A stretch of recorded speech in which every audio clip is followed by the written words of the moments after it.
there is just nothing like the Challenge Cup final.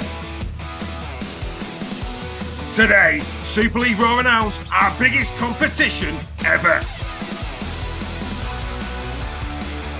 Regardless of which two teams will be playing, Super League Raw will be there with our members to celebrate an epic day of Rugby League at the home of British sports.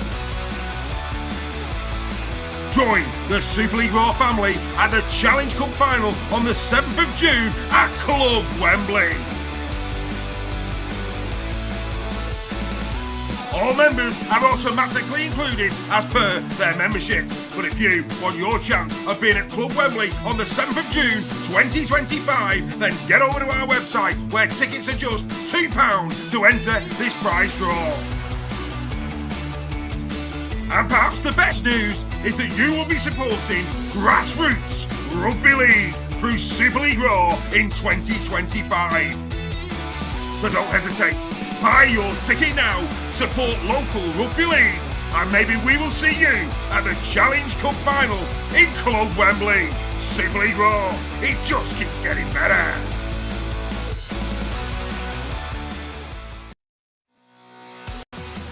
This production comes to you in association with the Bluebell Warrington. Situated in an 18th century building in the town centre and just a 5-minute walk from the HJ Stadium, the Bluebell is the perfect destination for pre- and post-game food and drink. The 2024 Warrington Pub of the Year is now the official home of Super League Raw on Warrington Wolves match days for both home and away supporters.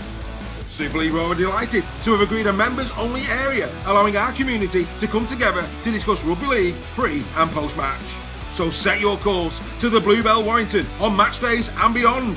You are sure to be greeted with a warm welcome and a cold beer. Super League Raw and the Bluebell, the perfect partnership in enhancing your match day experience.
So good evening and welcome along once again to Super League Raw Weekly. Where else would you be at 8 p.m. on a Tuesday evening? You cannot beat a bit of weekly with me, as always, Reggie. Good evening, sir. Good evening, everybody. And can I just say good evening, Carl Shaw. I'm glad you're feeling a lot better, mate. Marvellous, absolutely. And also, Mr. Sale, good evening to you. Good evening. Happy Tuesday, everybody.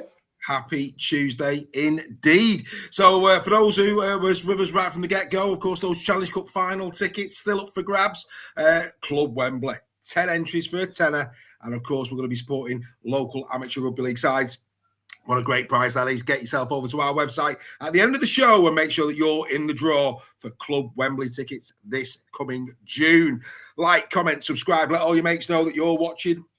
Super League Raw, and of course the QR code is there. We would love you to become a member this evening. We've been getting members I think we've got about 6, 7 or 8 maybe last week. Can we top that today? You really do need to be a part of Super League Raw. And thank you to everybody who sent in the photos that we just seen on our titles. There was that many. I've still got some spare. So if you weren't on this week, you might be on next week, and keep sending them in. It's great to pay tribute to you guys at the game every single week. Of course, this week just gone was the debut of Captain's Run and Round Unpacked. Thank you, everybody who has been sending us messages in terms of how much you have been enjoying those new programs. They're member-only programs, but they have gone down very well indeed, haven't they, Mr. Sale? They've gone down very well, mate. Yeah, I'm enjoying doing them with you, mate. Absolutely. It's been absolutely outstanding stuff. Right then, let's get into it, shall we? First things first, as you know, one of our sponsors this year is Warrington Wolves Supporters Trust Squad Builder. They have got their next fundraising evening for the Wolves Academy to go Australia at the end of the year, coming up on the 22nd of March at 6:30. Doors open at 7, and it's Bongers Bingo is what it is. A mashup of bingo, activities, dancing, maybe a few players will be there as well. To book your place, give Alex Chicken a call on 07751 572 138. That's 07751 572 138. Only 20 quid a ticket. Bound to be a really good night. Speaking of tickets, now then, this is going to be put in as a separate members group chat after the show tonight.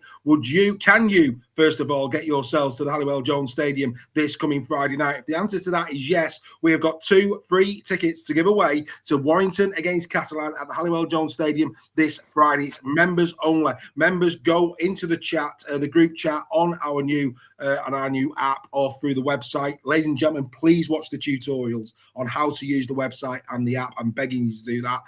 But yeah, if you get on there after the show, all you've got to do is say, yeah, absolutely, Dave, I can attend that. I'd love to be in the draw. And basically, you and whoever you're going to take with you could be at the Halliwell Jones Stadium this Friday night to watch Warrington Wolves against Catalan Dragons. There's nothing better than Rugby League when it's free. Outstanding stuff. Make sure you get involved in that. Outstanding. Right, let's get into the chat. Good evening to Carl Shaw. Dawn Kirby's with us. As always, Nick Young. Hello to Nick. Love how interactive this show is. Super League Raw streamed at the same time as another popular Rugby League podcast, but no question good lad Neil there saying he's only going to come here. Good man, that's what we like to see. Outstanding. Mark saying he's getting used to the app now. He's loving it. It's getting a lot easier. We're loving it as well. Outstanding stuff. We'll keep giving you your shout outs throughout the evening. David Carroll's in the chat. Good evening, Dave. And Mr. Roach, it was an absolute privilege to be in your company this week. And Zoe will be very upset that she's not your favourite boot person.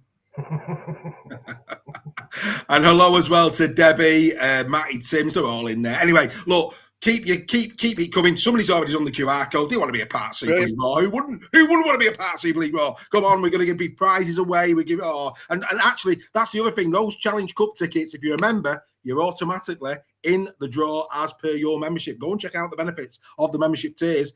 You're already in that draw, if you remember. Woo-hoo, we could be seeing you at Wembley. Lots of news to get through. And when there's news to get through, there's only one thing that we do here at Super League Raw. That's this. Banging or hanging. That's right. It's time for banging or hanging. And first in the hot seat tonight is Mr. Nixon. Mr. Nixon, you're going to be talking about Adam Kieran. Is he an asset or is he a liability, sir? On his day, there's no doubt he's an asset. But his discipline lets him down. He missed Wembley last year because of his discipline. And he's got to be careful because, Wigan have got Zach Eckersley. They've also got a young kid called Nathan Lowe, who is going to be an absolute superstar. I think he won the academy with the Wigan lads last season. So, yeah, I think he's got to be careful that he's disciplined because Matty Pete will be keeping an eye on this. I've no doubt about it. I think at the minute, Harry Smith's kicking well. Well, he didn't the other night, but he was last season. But yeah, I think he's got to be careful whether he's a liability or not. Not quite sure. Come on, is he hanging or banging? What is he? I think he's slipping over the precipice. Into a hanging? That's a big word. Well, there you go. As always, unlike you to sit on the fence there. So, right, we're now going to... It is, but He's a, We're going to get rid of Reg. He's a great player. We're going to get rid of Reg. We're going to bring in Steph. Steph is now on. Steph, here we go, sir. Let's show our refs some love. A brilliant weekend of officiating on the field this week. Yeah, caused some debates this one on the forums this week, but we actually did a poll on this because some were saying that he was not officiating the ruck well, mainly from Wigan fans, funnily enough, on that one. Funnily enough, everyone said 90% said he had a great game, so that was quite interesting. No, it's been, I think people have got short memories on this one. Remember the farce that was the beginning of last season? The standard officiating, if that's how it goes on for the rest of the season, absolutely banging from me. You're banging on that one. Outstanding stuff as we now bring back Sir Reginald, because he's going to be asking us this question. Yes, we know he wasn't playing anybody at the weekend, but have we seen enough from Tristan Saylor to think he could be a Man of Steel contender? He could be, but I don't think we can judge it on that one performance. I think I could have scored a hat-trick against that Salford team on Saturday. That was a joke, by the way, before I get belters in the chat. Too early to say. So if you don't want me to sit on the fence, that's hanging at the moment, but may well be banging at the end of the season. Rightio, you're not going too early on that one. Fair enough. We'll see what he's made of at Castelford this weekend as we bring Steph back in. Fletcher Rooney. Oh, that sidestep of his got him a 5-year contract extension. Good business at the Tigers. Yeah, what a way to announce yourself onto the Super League stage. Obviously, his dad, Jamie, was a great player, especially around the Championship days. We remember him as someone who took Leigh apart on quite a few occasions in the Championship. So he's definitely got his father's footwork. Brilliant for Castelford that they can keep young talent like this and on such a big deal. I think Harvey Barron's another one, isn't it, who signed today for 2 years. Yeah, so another one. No, this can't be anything but banging. We love seeing young talent getting signed up for really good contracts. So well done to Fletcher. Absolutely. Fletcher, a big future. Beautiful. I mean, let's be absolutely honest. Even my grandma's step wasn't as good as that. Outstanding, and she cleaned it every Sunday. Incredible stuff from the Rooney. Go on, lad. Beautiful. Right, back to Reggie we go. Here we jolly well go, and it's over to you for this one. Josh Charlie out for 4 weeks. Could be opportunity knocks for Bailey Hodgson or Andrew Badrock.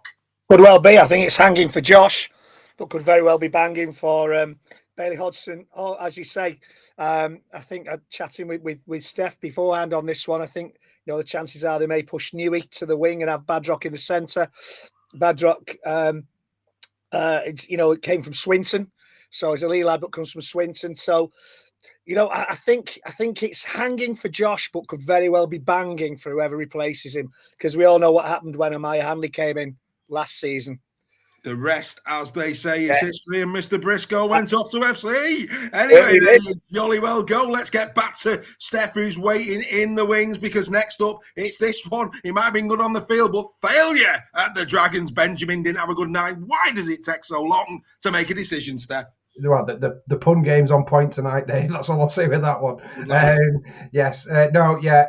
We all want them to get the right decision with the video refs and with the captain's challenge, but we've got to speed up the process. I think the biggest differentiator between ourselves and the NRL is they have the bunker. They have 3 or 4 people who are looking at it. We've got just one. So I think that's the difference with the time. And I think if we want to make this work, we're going to have to invest in it and get a bunker-style system for me. So at the moment, hanging, let's try and make it banging.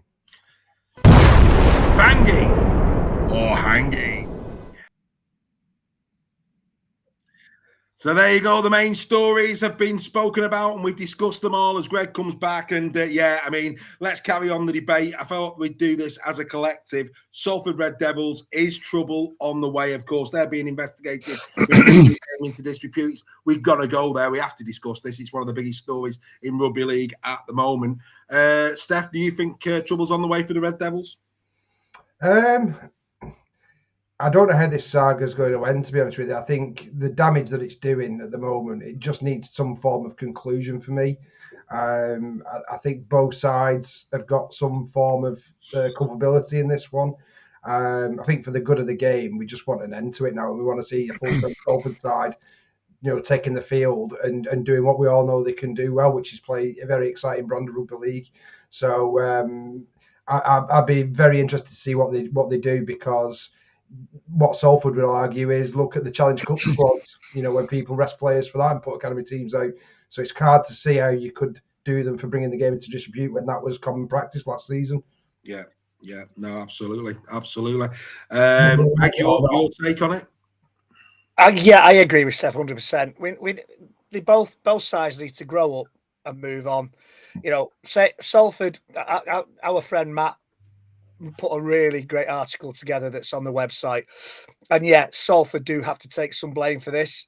But having put a team forward that was not back apparently by the RFL then can't turn around and investigate them for bringing the game into disrepute if they've not backed their initial squad and said they can't play it.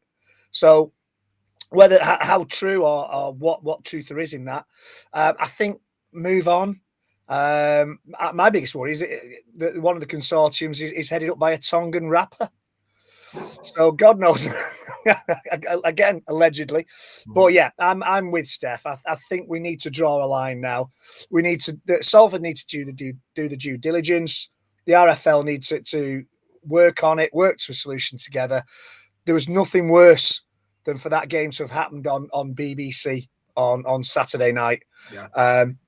Although looking at the viewing figures at peak, it was 413,000, which was higher than any of the Sky games over the weekend. Yeah. So at its peak. So do you know there is an audience there? But just imagine if the Leigh Wigan game was on the beep. Exactly. No. Or Castelford Hull KR. Yeah, exactly. Or the Warrington game was a decent game, a good game. I think we've lost every game. I mean, and that was the crying shame that you could have took your pick of any of the others, and it would have been wonderful entertainment. Probably not an easy thing to do, but BBC might well have been tempted to go across to Headingley and show the Leeds Wakefield game. Now that would have been a game to show. I'm sure there's rules. I'm sure there's rules. Yeah, it's all logistics. It's logistics and stuff like that. But 3 people have done the QR code. I'm with Steph. Grow up, move on, draw a line under it. 3 people have done the QR code, 4 on the website at the minute. Come on, join Super League Roll. Look at all those benefits. Incredible. And, apologies for in the shed this week just gone. You've got to remember, I'm doing this on me Todd. Okay? When you look at all these other ones that are out there, they've got publishing teams, they've got people working for them.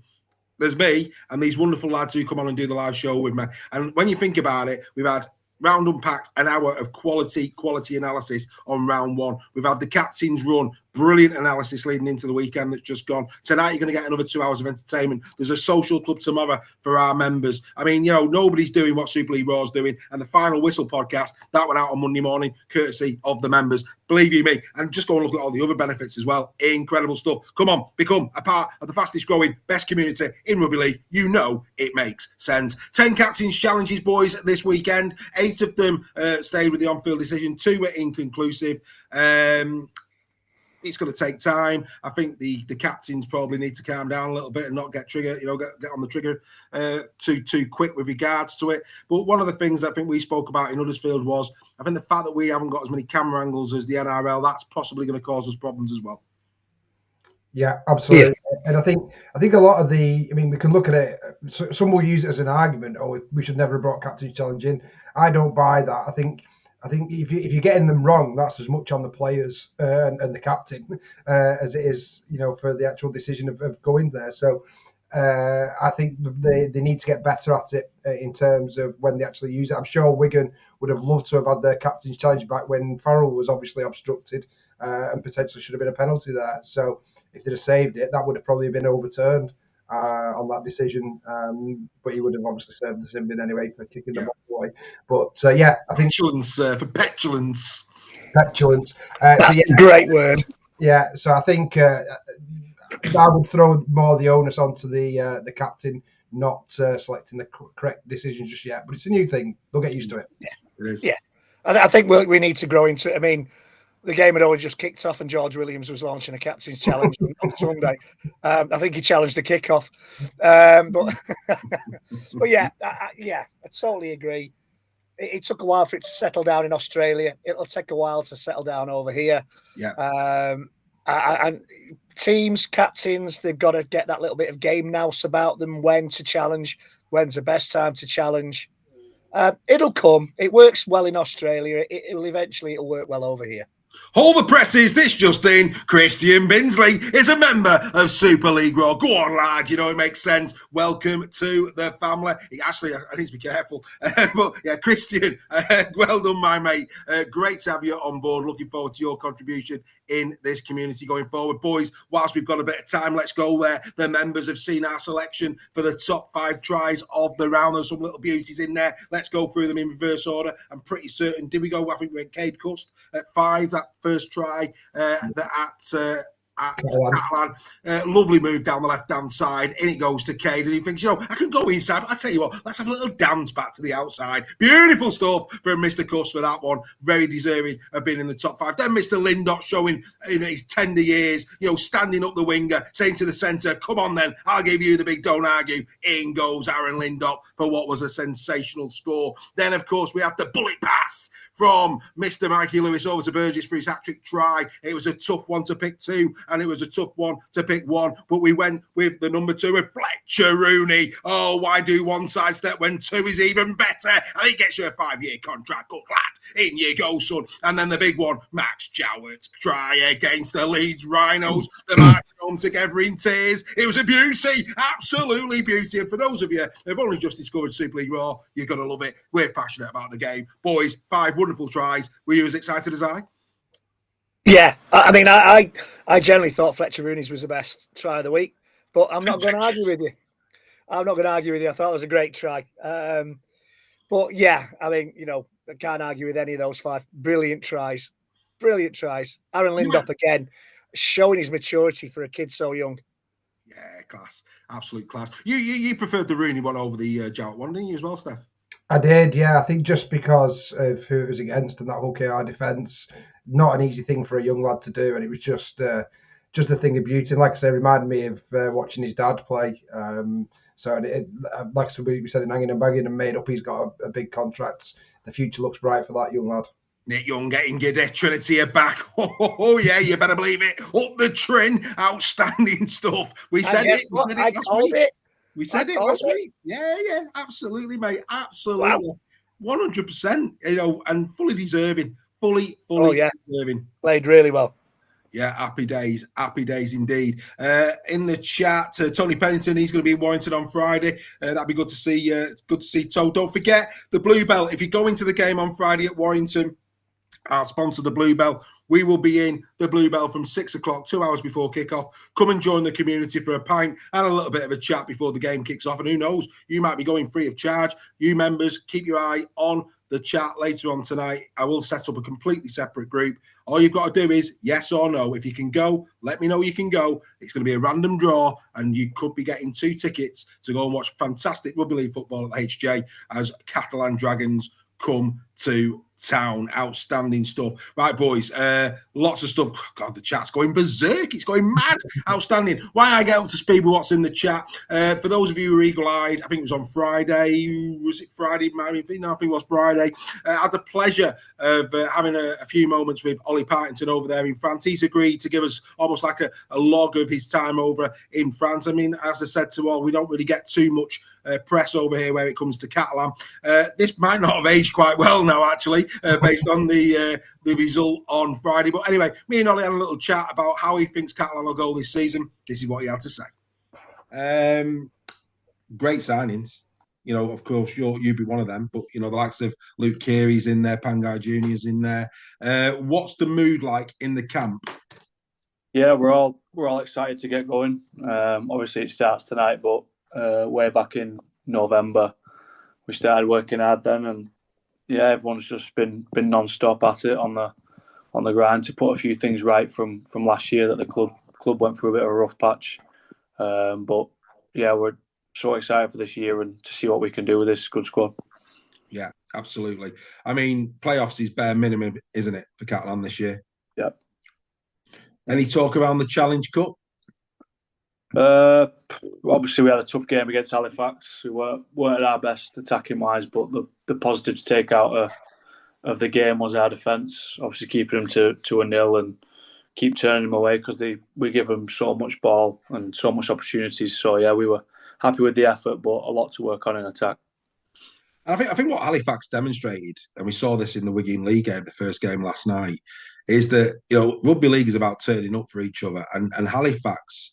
I think eventually the longer anybody watched it, you felt that Catalan will come through in the end. But my lord, they put a shift in for 60-odd minutes, didn't they? Yeah, they just kept turning up for each other, like you said, and just wouldn't give up, and made it really difficult for us. So yeah, I think they should go pretty well this year in the championship. And of course, you're deposing a great number 13 in Ben Garcia this year at the Catalan Dragons. He's going up into the hooking position. That took a lot of people by surprise. You're seeing him on the training field. How's Ben adapted as 9? Yeah, he took it in stride. Obviously, he's done a bit there in the past, and we all know he can play well there, and he's great in defence, so he's got that side of it covered. So yeah, he's spot on, really. Couldn't ask for a better captain to lead us out every week. So yeah, he's training really well, and I'm looking forward to playing alongside him. Fantastic stuff.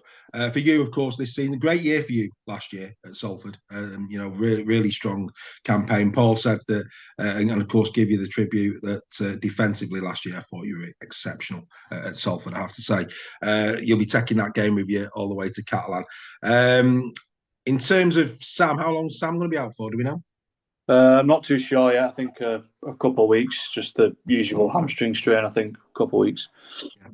And Kotrick, man of the match performance against Halifax. Again, you'll be seeing him up close every day. He looks like he's going to settle in very well in Super League. Yeah, he's a very strong ball carrier. So yeah, he'll be hopefully scoring a few tries for us and making us some meters out of yardage and doing the hard work for us. But yeah, he's going to be exciting. And how are you finding the language, mate? Are you settling in? Yeah, it's comme ci, comme ça. I'm learning. I am learning, but it is tough. But the boys all help, and they can all speak good English, so it's quite easy to converse with them and go back and forth. But yes, I'm learning, but it is tough. Fair enough. And remind us, the length of your contract there at Catalan? I'm here for 2 years. 2. Any options in there? Is it just 2 for now? No, just 2 for now. Then we'll see what's happening. Yeah, well, you never know. Might be extended. By the end of that 2 years, are you going to be fluent in French? I hope so. I do hope so, but I doubt it. Speaking to a couple of your former teammates, you're fluent already, but that's another story. We won't go there, will we? Not on a family show like this. Yeah, absolutely. And Kiri's good to go, is he? Yeah, he is. Yeah, he's a magician. So I am really looking forward to sharing a field with a player of his calibre. We were doing predictions for the league. You'll be pleased to know we had Catalan in the 6 as part of our weekly show. Get the boys on it over there in France every Tuesday at 8 o'clock at UK time. But we had Catalan in the 6. Some of us even said that where Kiri's concerned, there's potential there for Man of Steel, isn't there? Yeah, definitely. You've seen what he's done in the NRL, and why can't he replicate it here? So yeah, it'd be very interesting to see what he can do this year. And if he is Man of Steel, what does that tell you about Catalan's season? Yeah, we'll be doing all right, I think. Top man.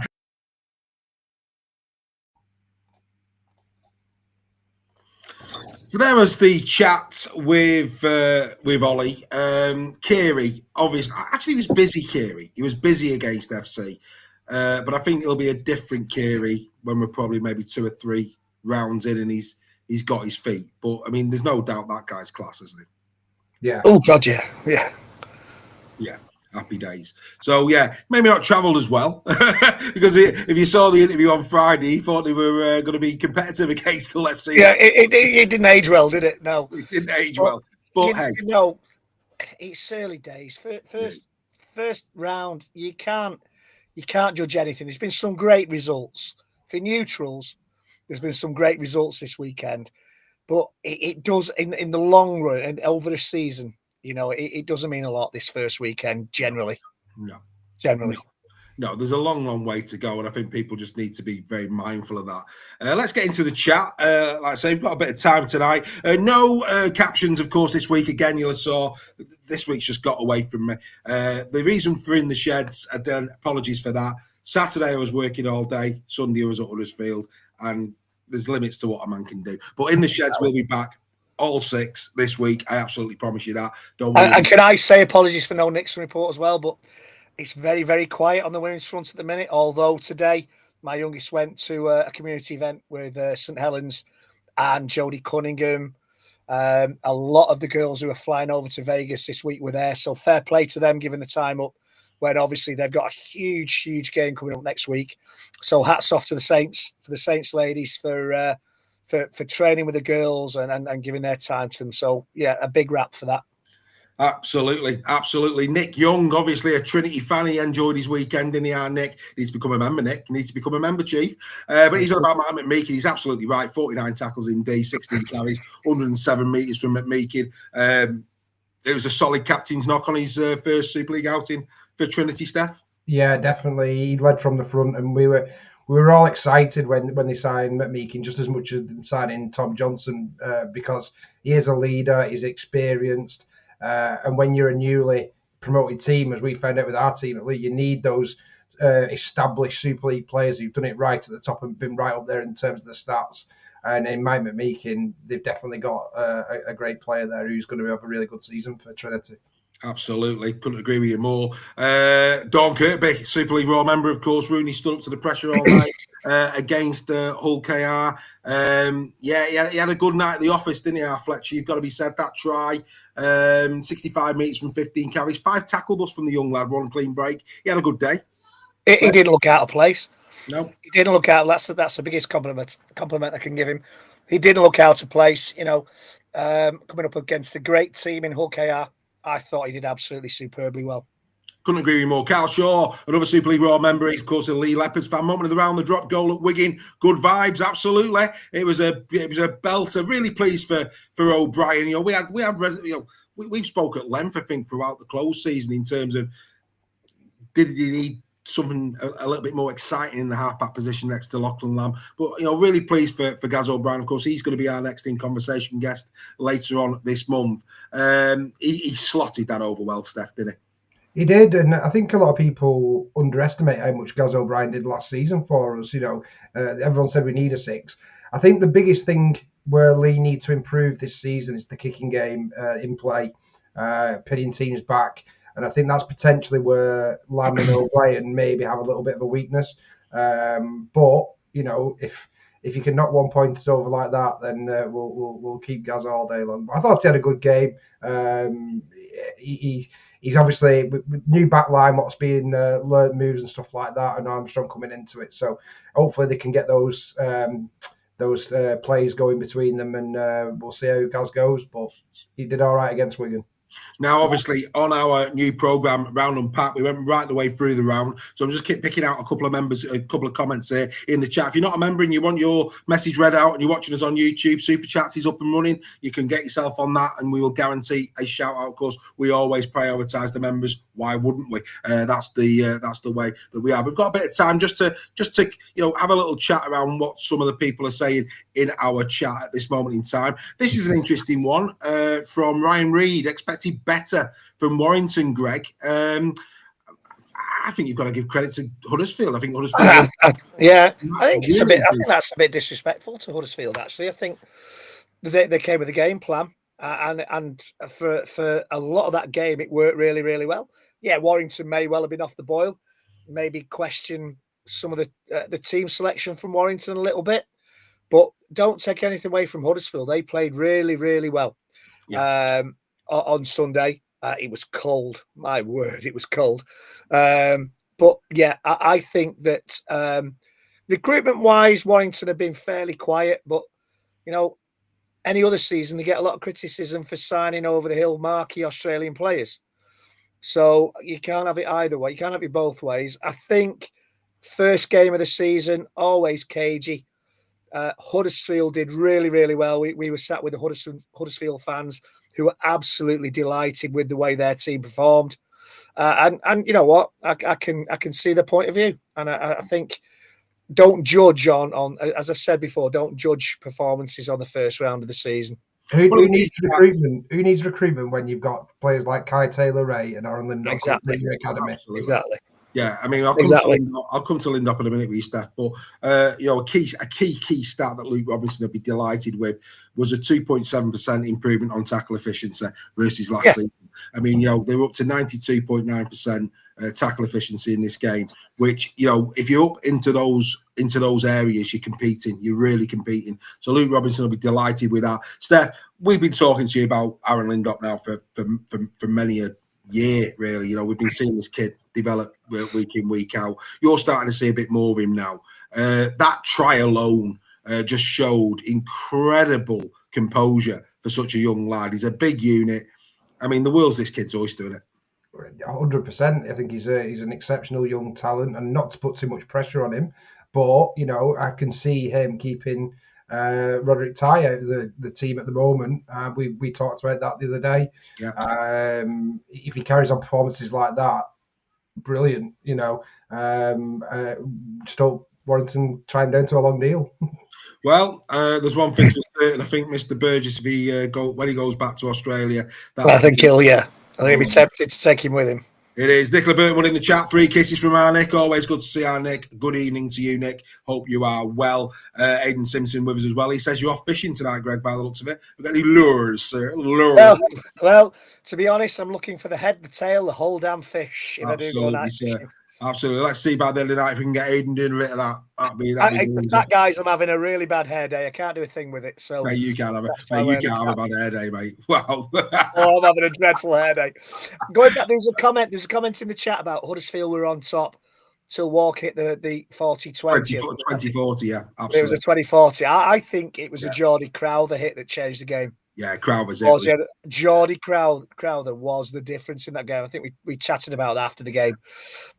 Geordie Crowther, can't remember who he tackled. He hit him so hard, the ball came out. And that was a turning point towards the end of the first half. Yeah. We got the ball, scored the try. And for me, Geordie Crowther was outstanding on Sunday. Yeah. How can you not be entertained, ladies and gentlemen? Come on, become a member. Get that QR code done. If you're listening to the podcast, the website is in the comments. Make sure you kick it. Steph, you said about your kicking game. You know, Aidan Caesar showed, you know, what a kicking game can do. I mean, he absolutely bossed that game. He put Catalan in corners. They just couldn't live with Caesar, could they? Yeah. And we spoke about Caesar when he's been at Leeds, when he's been at Huddersfield, and this was a total different Aidan Caesar for me. He just looked a different player. He looked like a leader. I don't know if it's because it's the captaincy role, but a lot of the things that Hull FC did really well in this game were off the back of Caesar's involvement. So from a Hull FC perspective, it looks like a great acquisition. Absolutely, yeah. I mean, we've talked there about Lindop. Let's just quickly go Challenge Cup. Someone in the chat said about Widnes. You said last week, Widnes in the Cup. That's exactly who Warrington's got. That's going to be a really good occasion at Widnes, isn't it, in round 4? Looking forward to it. Absolutely. I love games against Widnes. Even better when we win. But yeah, great cup. Let's get that ground sold out. Let's hope it's on TV. I'm not sure if it is or not, but if it is, let's hope it's a Saturday, not the Sunday when Liverpool are playing at home, because there are a lot of Liverpool fans in Widnes. So absolutely, yeah, we'll have to wait and see. We'll have to wait and see. Let's move on at pace, boys. We've got plenty of Challenge Cup fixtures to get through here, so we're going to go right through them. Steph, Salford Red Devils, Bradford Bulls. Bulls will fancy that. Well, if Salford are still under restrictions, they will definitely. Yeah. If it's Salford. If it's Salford's full side, then I think it might be. Is it at Bradford or Salford? It's at Salford. All right, yeah. So if it's Salford's full team, I'd still expect Salford to have enough to get over Bradford. But yeah, definitely, given the way things are going there. Yeah. A big one's going to fall, Greg. Saints will be hosting the Leeds Rhinos. That's the pick of the round. That should be TV. That should be the TV game. Yeah, that's going to be very, very interesting. You know, everybody look at that 82-0 on Saturday, but you know, sometimes games like that can be a disadvantage rather than an advantage. I think that if Leeds have got to play better as well than they did over the weekend, but yeah, that's got to be the standout tie of the round, I would have thought. If people are wondering why we're not talking about Wigan and Leigh, we did that in Round Unpacked. One of the greatest games to ever start a Super League season. Absolute drama personified. Believe me, it's not that we're not talking about it. We could talk about that all night. And if we start, we probably will. So that's why we're steering clear of that one. If you want to know what we thought about that, get into the Final Whistle podcast, become a member and watch Round Unpacked and you'll get everything there. I think Joe's correcting me there. It's the League Cup final. So League Cup final. Apologies for talking about another sport. I know, who cares? Yellow card, Reggie. Yellow card. Sorry. OKR Oldham. Good to see Oldham. I mean, Oldham will be happy with that. You know, that is Greg's gone, rightly so, talking about a round bowl, disgraceful. But yeah, Oldham will be happy they've got a plum tie there, won't they, against KR? Yes. Yeah. That's Oldham have signed really well. Yeah. They've got Josh Drinkwater's there. There's some very good players at Oldham, and they'll do quite a bit of damage in the Championship this year. Well, speaking of Championship, Widnes going to Toulouse at the weekend and getting a win. Yeah, really good. Very good result for Widnes. Yeah, I think Widnes look competitive. Bradford look competitive. There's some good teams down there in the Championship there. Yeah, we will be keeping a very close eye as the Championship gets going. We'll keep a very close eye on the progress that's being made by those teams. You've got to be delighted with Batley Bulldogs, I would have thought, especially a home tie. You wouldn't want to go on that slope, would you? Well, the food's belting at Batley. Is it? It's wonderful. It's really, really good. Yeah. A home tie for Leigh is against anyone we would have took. Given the fact I think we've had Hull KR for 4 of the last 5 years away. Batley at home was quite a nice draw to us for that one. But it's going to be a tough game. Batley are a good team. Well, S&J Detailing are in the chat. Of course, one of our sponsors for this year, Scholes, Joel Scholes. He's on his way. He's going to be dropping in this evening when he gets home. And he's already had a couple of quotes as well for driveways being cleaned. Remember, Joel offering 20% off if you just watch Super League Raw and 30% off if you remember you need your block paving cleaning for the summer. Wow, get yourself into that one. Joel Scholes, S&J Detailing. Go on, lad. Outstanding effort there. Like I said, Craig Forth saying 5 brilliant games this weekend. Caesar, better than Kiri. Was Dawn Baker saying that Caesar was better than Kiri, but hold judgment on that. Kiri is class, absolute class.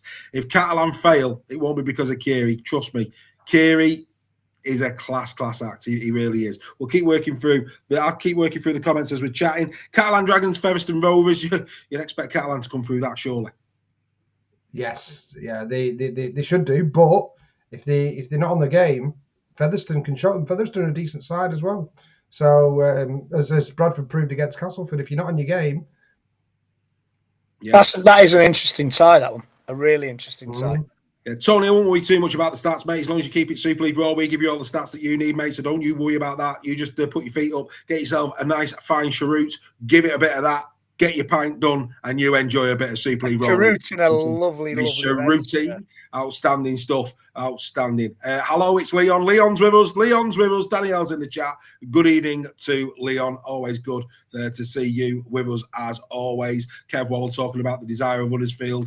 Greg Roach enjoyed your weekly roundup on Monday. Thank you very much, Greg. Round Unpack. Nobody does it like Super League Raw. What a great show that is. Brilliant addition to the 2025 schedule. Of course, 7 days of Rugby League, if you remember. Oh, spoilt. Unbelievable stuff. Outstanding. Right. Do you think we need extra time when teams have given their all for 80 minutes? Graham Parrish in the chat. We'll go there before we carry on with the Challenge Cup. For me, I think there's a lot of merit that they get a point, and then whoever wins Golden Point gets the 2. Yeah, I've seen that mooted a lot. That might be a good solution. I'm not a fan of Golden Points unless it's a cup game or an end of season playoff. I know. Me and Steph have debated this a lot, but I'm not a fan. I think if you've battled out for 80 minutes and you've got equal points, then you get a point each. I'm a massive fan. Yeah, absolutely. No, yeah, you are. I think the bit I like about Golden Point, and I do buy the argument of you should get a point each kind of thing. So maybe the 2 and 1 is the solution.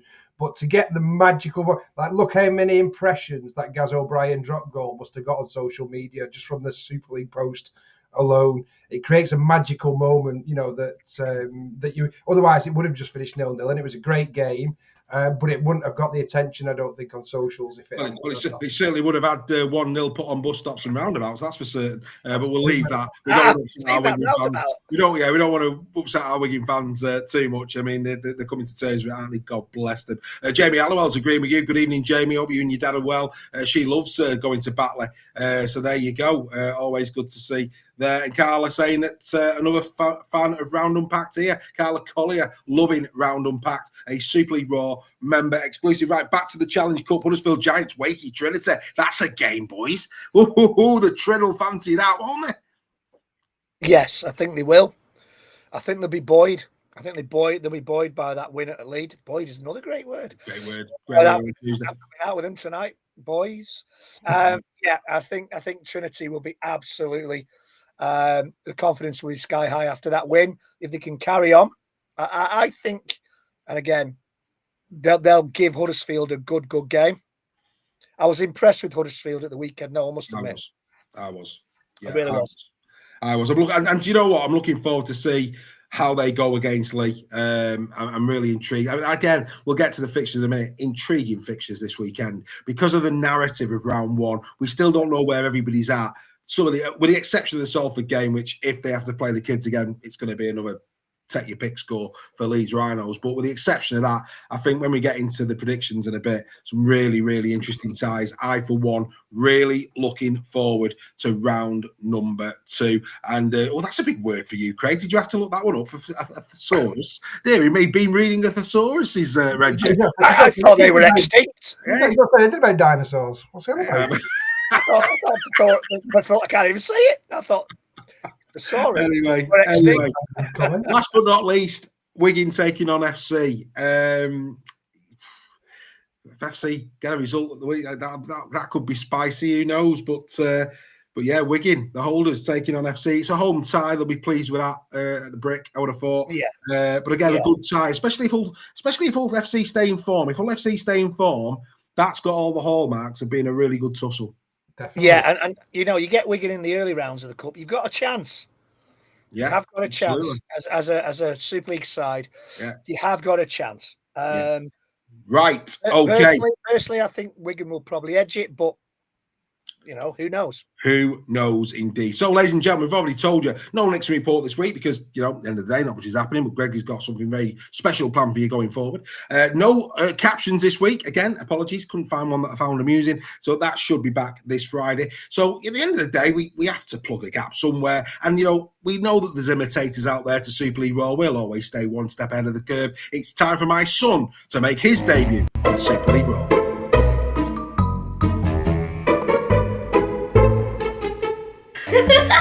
Give your head a wobble. Give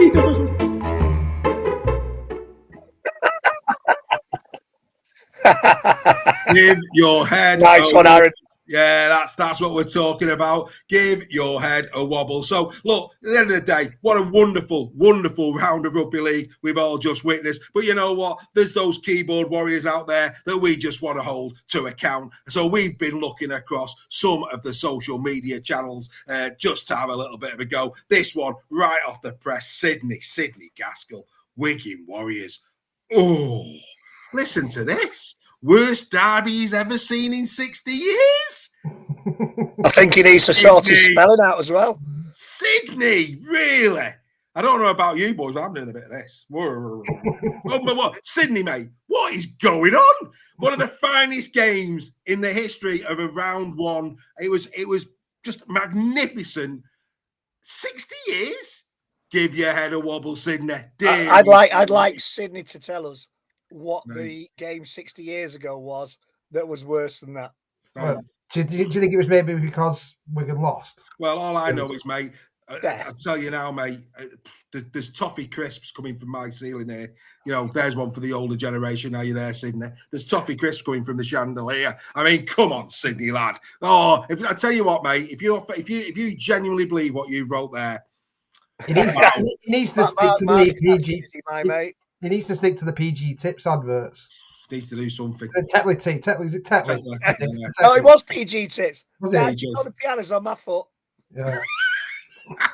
Anyway, son, I'll play it. Let this be a warning. You never know when Give Your Head a Wobble is going to return in 2025. We'll be looking for some of these. Right, we're going to stay with Wigan. We're going to David Atherton now. It's going to be a long season, sadly lacking in creativity. Massive improvements needed. This is a quadruple winning team, and they've lost by a point. David, what you doing, son? Davy, me. God, you're going to give your head a wobble. Talking about Wigan. Oh, yes. What about Wigan? Unbelievable. Oh, but here we go. You know what I mean? Quadruple. Matty Pete, this is what your incredible stewardship of your team gets you from Al Hart. Absolute shambles tactics by Pete Awful. All down the middle, one man wrong. This is a man who's just won you a quadruple and you've lost 1-0 in the first round. Come on, Al Hart, mate. It's not just Wigan fans, is it? There's other ones, isn't there? No, I think Al needs to change his name to Alf. Don't get me wrong, I'm sticking up for the majority of Wigan fans. I mean, 100%. The majority of Wigan fans are reading this going, oh my God, they Exactly. posted that on our website. Yes, they have. They posted that on your Facebook pages. Absolutely shocking. Anyway, let's move now. Let's go to the Leeds Rhinos and Russell Jenkinson. Russell Jenkinson, never let the facts get in the way of a good story. Wakefield's grand final.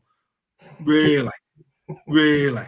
We were dreading. It was a big game for Wakefield. But Every game's a big game in Super League, though. Not the grand final, though. Give credit where credit is due. Sharon Dean, she looked on the bright side. Did Sharon? Did better than Salford. You know you've had a bad weekend when you're coming out with that one. Sharon, good evening to you. If you're watching us, be more careful on what you post. That's all I'm going to say there. Right, let's move across to the Catalan Dragons now. To Mathieu Malfossi, missing a driller like Cassiano, missing a real opener. So basically having to go at the forwards there, it would appear. What's a driller? What's that? I don't know. There's an album by Michael Jackson. They DIY? Are they doing DIY over in Catalan? I don't know, mate. But anyway, obviously he's not. He thinks Cassiano a dirt turn. Maybe in his pomp, maybe. But come on, really, Machu? No, not having that, mate. And then this one. I mean, the red carpet as when well and truly rolled out in Catalan. This guy for me is going to be a great player. But hey, Reggie Salete, is that his name? Pangai Jr., you can go back to the NRL after a game. You just couldn't write the script, could you? You really couldn't. Be warned, Super League Raw are all over Facebook. We're all over social media. If you're going to need to give your head a wobble, we will make sure that we advertise that right here. New feature on Super League Raw. Give your head a wobble. You never know when the Super League Raw gang are watching you. Ho, ho, ho. That's got a bit of life in it, boys, I think. I like it. Yeah, definitely. That's a good feature, that one. I better delete all my Facebook posts then. Yeah. Oh, good stuff. Good stuff. Alan, we've already praised the referees. Liam Moore was absolutely outstanding. Mate, the referees this weekend. What's that, mate? Referees this weekend. Oh, outstanding, mate. Absolutely superb. Absolutely. No, we actually, Mark saying, was that off our page? No. We've got a real good high standard of clientele on Super League Raw and Super League Raw Fans Forum. No, these were off the actual club's sites. Now, gentlemen, you may be wondering why Greg Roach has decided, this just in, look who's joined us. There's the lad himself. Good evening, Mr. Skulls. Are you well? Good evening, everyone. Good evening. Joel, I've been cold until that moment. Yes. Joel was an outstanding goal. I am known to be a good body warmer. I am. Fantastic. You're a cracking hot water bottle, I tell you. I'm not being funny. It's like watching Bruce Lee back in the day, innit? Hey. Hello? Creature comforts, maybe. I don't know. Anyway, moving swiftly on. Good to have you, our Joel. Now, you might be wondering why Greg Roach has made an appearance this evening. There's only one reason that Greg Roach is here this evening. Yes, the NRL's finished, but also, of course, ladies and gentlemen, it's the return of the icon. It's now time. Team of the Week is sponsored by the Good Estate Agent. With an average turnaround time of 3 weeks, if you want your house sold quickly, then contact Stefan today on 01942 356 577. Quote Super League Raw for 33% off. It's the Super League Raw Team of the Week with the Good Estate Agent for 2025. Here we go again. And at one, picking up where we left off in 2024, is Matt Duffy. He set the souls of the white faithful on fire. Can he produce another vintage season in 2025? Who knows? On the wing is Lewis Martin of Hull FC. He's got a whole lot of running and he's ready to burn this season. Will his try-scoring stakes get higher? We will have to wait and see. In centre and on debut in Super League Raw's Team of the Week is Tessie New, the new leopard. Oh, there was 1,000 pretty women screaming his name out there. A new fan favourite for sure. In centre alongside him is the 2024 Super League Raw Dream Teamer, Petter Hiku. Another wonderfully taken try by the Robin centre. He's playing the Devil May Care. On the wing is hat-trick hero Joe Burgess. Talk about a devil with 4 pointers to spare. Joe was the king of Craven Park on Friday. at 6. Despite not really playing against anyone, it would be foolish not to include Tristan Saylor on debut. He wishes there were plenty more hours in the day to play on Saturday because he was greedy. At 7 is the man who shocked Super League, Aidan Caesar. He played well in the first half and even sparkled for 40 more. He didn't sleep a minute away. At 8 is Robbie Mulhern, who had a strong heart and a nervous steel on his first run out of the season against the champions. Robbie will be pushing hard for the Ashes spot this autumn. At 9 is the nearly Canberra Raider Danny Walker. Danny with his neon flashing and his 2040 crashing all the Giants' hopes down the drain. At 10, backing up on 2024, is Luke Thompson, who tackled and ran his blood to water. If he could, he would turn day into night time and night into daytime. He's that good. At 11 is Frankie Holton. If you've seen him once playing to this standard, you'll never be the same again. Frankie, whilst not considered the real McCoy, is an excellent second row tribute artist. Go on, lad. At 12, alongside him and just keeping out the excellent Ethan O'Neill and Jemiah Simbikin, is Joe Greenwood. He kept running like it cost him his very last dime. Personally, I've never seen him better. And finally, at 13, is Jay Pitts. He gave everything he got, and Lady Luck let the dice stay hot. The Trin put the Rhinos in their place with every shot. Viva Las Wakey! Viva Las Wakey, ladies and gentlemen. This is your team of the week for round number 1.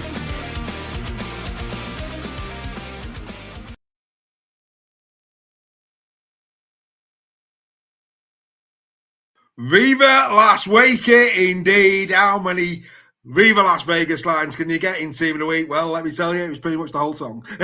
Hey, we're back with Team of the Week, boys. Hey, Joe Greenwood in there, mate. You must be happy with that. Oh, Yeah, it's nice to see it. It's a change to normal. So yeah, it's good. Yeah, he was outstanding. A couple of Leigh Leopards in there for you, Steph. Yes, yeah, I think there'll be a few Leopards fans screaming, "Where's Edwin Ipape?"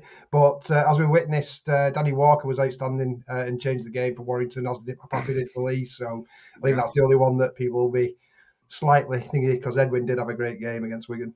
He did indeed. I mean, nice to see Frankie Holton in there. Jay Pitts, Jay had a great weekend. Real solid both sides of the ball. Great tackling, did over 100 metres, superb, great. Well, I'm delighted that, because he's in my fantasy team, Jay Pitt. So he's one of those players that flies under the radar. Yeah, no, he had a great. I mean, that second row, Holton, Greenwood. Yeah. Beautiful, outstanding stuff. Really, really nice indeed. Caesar in the team, rightly so as well. I mean, look, Saints had a free hit, but I thought Sailor's stats, it's hard to overlook that. If you're scoring 4 tries, 2 assists, I mean, tackle busting galore. It was an exceptional knock from him. But yeah, he was playing no one. I'm going to be interested to see what he's got in store for Castelford at the weekend. And of course, a big shout out to Petter Hiku in our dream team last year. Missed out, of course.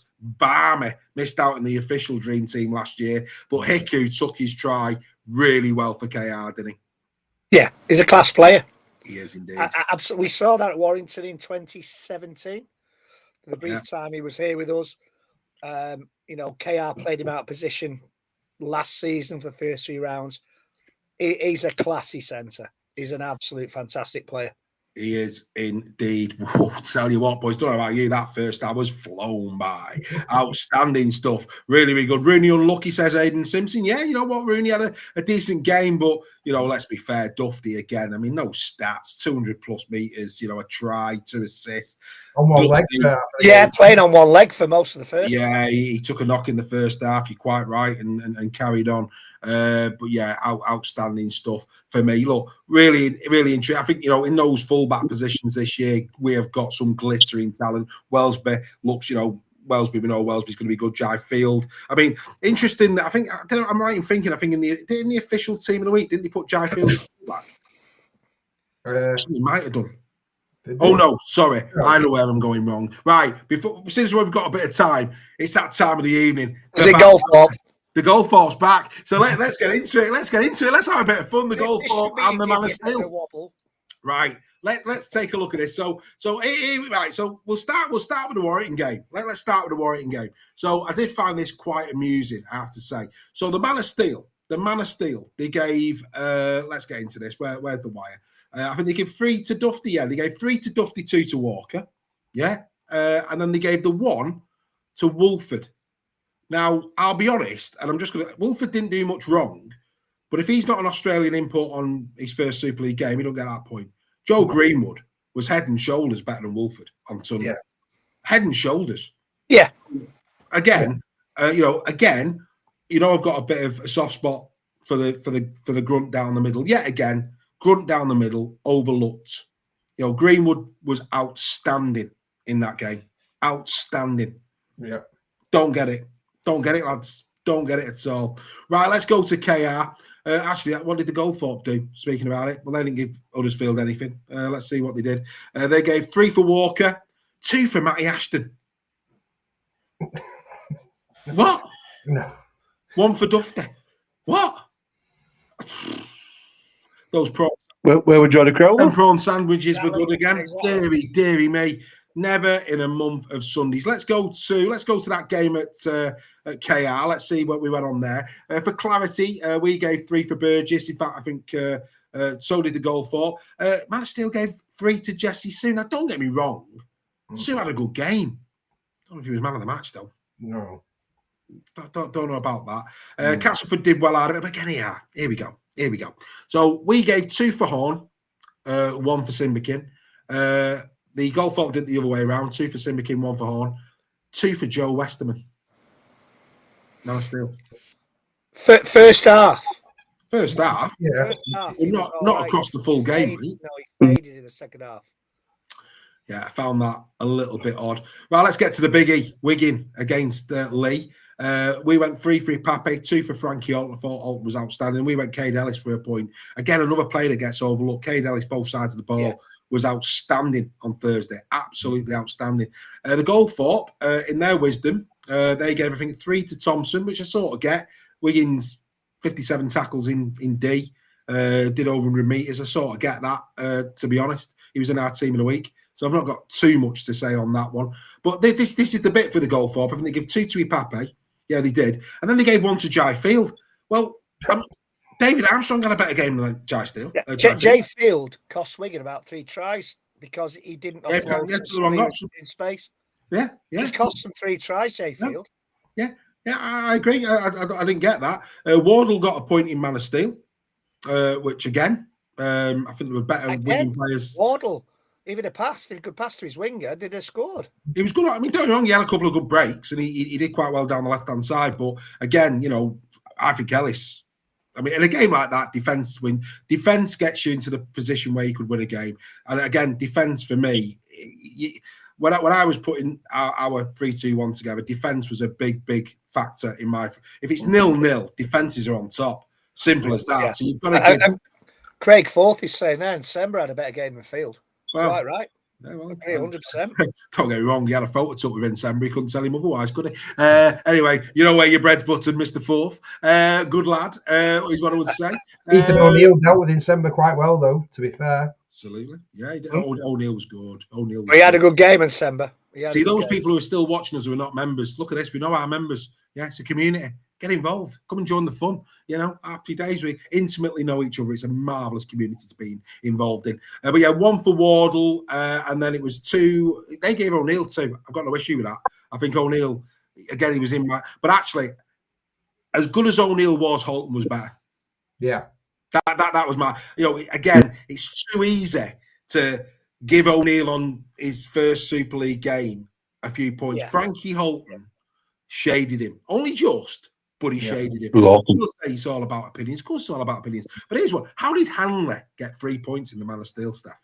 No, I mean Hanley had a good game, and defensively wise, he was pretty solid as well. But I think when you look at if you're going to give it to any Leigh players, you've got to look at Ipape, you've got to look at Frankie Allen, you've got to look at Ethan O'Neill, and I think those 3 were all better than Hanley. But Hanley had a good game, but not worthy of the man of the match for me, or man of steel, because he was the Sky man of the match as well, wasn't he?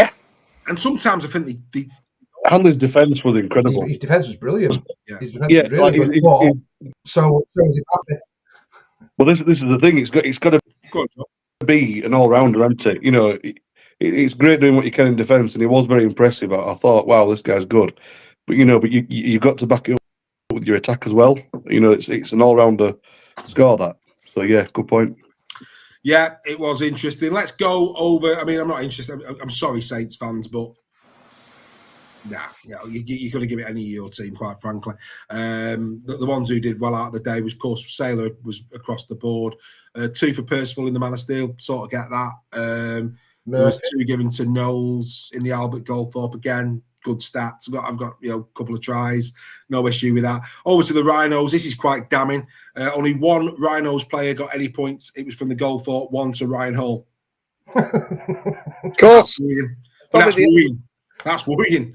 That's really worrying. They knew. Oh, dear Yeah, you know what I mean? 3. Everybody gave 3 points for Pitsy, and rightly so. We gave 2 to Russell. Russell didn't get a single point in Man of Steel or Albert Goldthorpe. He had a great game, Matty Russell. Stunning game.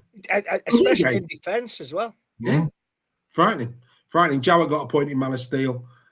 We gave him a point as well. And Matty Staunton got 2 Goldthorpe points. And Matty Russell got nothing.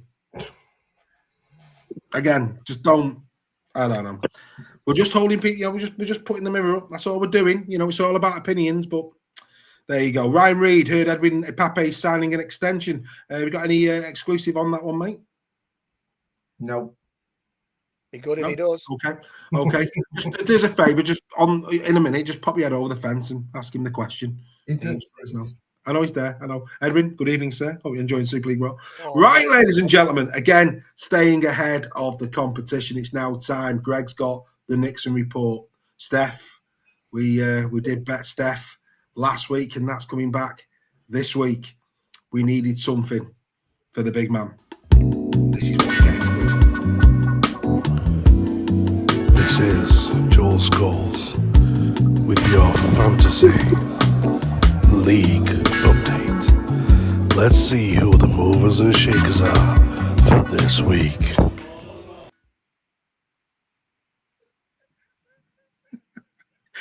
Joel Scholes, go on, lad. It makes sense. Oh, Joel, will you marry me? Over to you, Mr. Scholes, for your fantasy league report. I've got to say that was the most fantastic thing ever doing that. It really was. Great graphics there, Dave. Thank you. Okay, so we'll have a look at the top scorers for this week.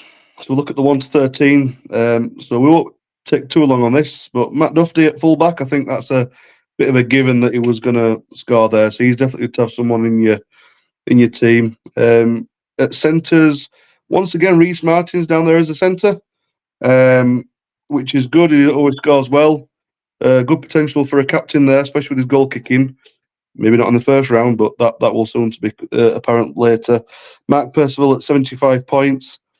And then you look at your wingers, Lewis Murphy at 70 points. Can't really look too much into the Saints at the moment because obviously that was a bit of a one-off, was that. Joe Burgess, 88 points. Now, if you want a good deal on someone that's going to get you some points, Joe, once again this year, is going to be in there for us. So that's a good one. There's 2 halves. Tristan Saylor, 120 points. Maybe that might be the highest points you get in one game, but let's hope that's a freak one, because otherwise I think everyone's going to be having Tristan in the team. Aidan Caesar, very surprise package there. Didn't expect him to play so well, but he did. And he's reaped the reward, 65 points. If you've got him in your team, well done. We'll look at his loose forwards now. Got Cade Ellis, 79 points, had a really good game. Let's hope we can see him in the next week or two still in this graphic.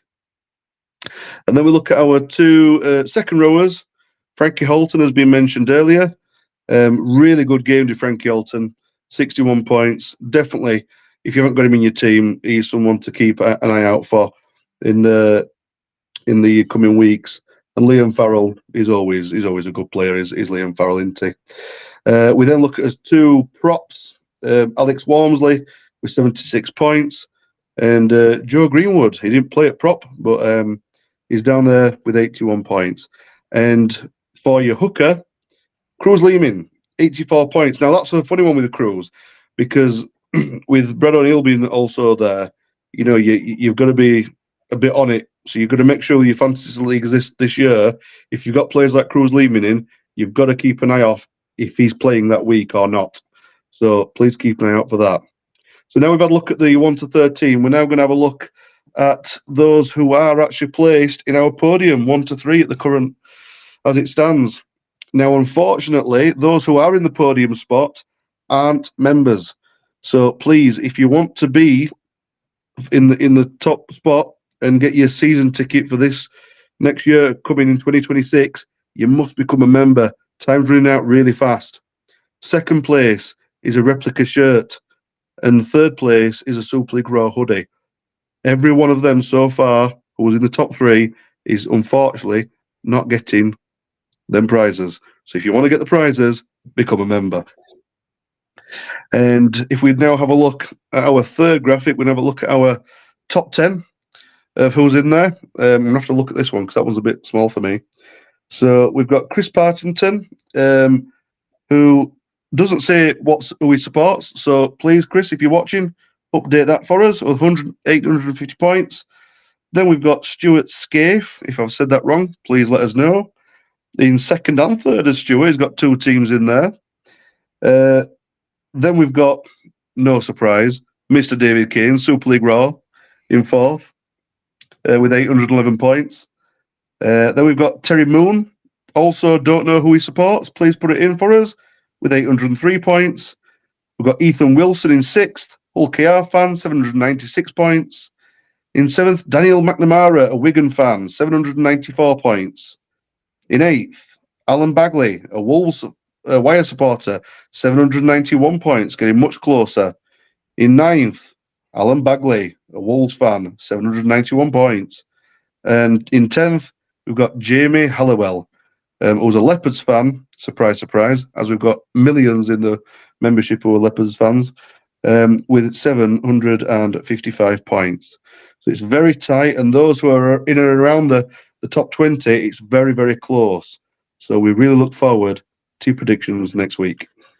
Different class, Mr. Scholes. You don't get this on other podcasts. Hey, we've got it. Hey, Joel, a.k.a. Sexual Chocolate. Richard Fulis is saying he's in there. Mr. Lover. He's loving it there. You know, oh, mate, you're getting loads here. Paul's gone that way as well. In fact, they're all saying Mr. Lover. See, I told you it'd work.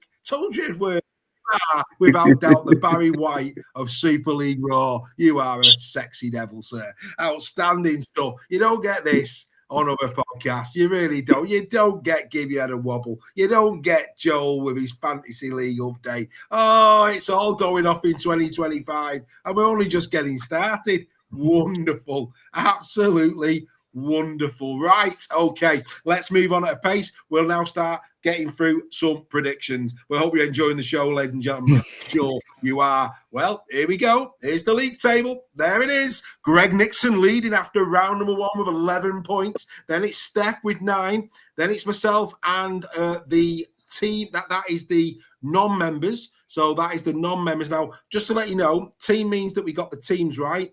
Team and score. So what we're actually going to do on the graphic is you'll see what's making up their points. So everybody down, only Greg and only Steph got a team and a score right this week. So score stands for getting the right team right and the right score right. So everybody beneath them just got teams right this week. That's non-members in the orange. Then Earl Crabtree, he's got 4. Joel's on 4. And the Super League Raw members are on 2. Shocking effort. Must do better is what I would say on that. We'll keep this coming and updated as we go through the season. Right, chaps, here we go. Let's get into the action. Thursday night, 8 o'clock, Wakefield Trinity return to Super League at Bellevue. Oh, call it DIY Kitchens. It's Bellevue. And what an outstanding game this one's going to be. KR coming to town. KR having just scraped past the Castelford Tigers. Can Wakey do it again? I mean, imagine if Wakey was to beat Leeds at Headingley and then beat last year's grand finalists in their second game. What a statement of intent that would be, gentlemen. Right, Greg, as your top, we'll start with you on this one. The pressure. Wakefield Trinity against KR, mate. Your thoughts on this one? Well, a great win for Wakey. I called it. I had a funny feeling that that they had a lot to prove. Hull KR, a shaky start. No disrespect to Castelford there. everybody expected Castelford to kind of not do as well, I think, judged on last season's performances. I think, though, I think that Hull KR are going to do all right here this weekend, and I'm going to go Hull KR 9-17. And I apologise to our Wakey members. I do apologise. 9-17 to KR. Yeah. Earl Crabtree's gone 1-8 to KR. He's gone 1-8. Steph, where are you seeing this one? Yeah, I think this is the game of the week. I'm so pleased it's Thursday night. Should get a really good TV audience. Hopefully a sellout crowd for this one. I think it's nearly there already. So yeah, it should be an absolute classic. I wouldn't be surprised if it went either way this game, to be honest. I think it's going to be really, really close. I think Wakefield are going to be inspired by that performance against Leeds and the first home game of the season in front of their vociferous crowd there at Bellevue is going to be one that's unmissable TV on Thursday night.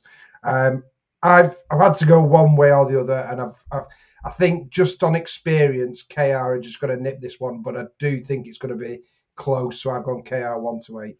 1-8. The non-members, they're going KR 9-17. The members are going KR 1-8. Joel, what say you? So I did actually see this a little bit closer. However, there was something I saw within the eye of Mikey Lewis when he was doing his interview. He wasn't happy with his performance. Played well, but he wasn't happy. And I think KR realised that they need to come out firing.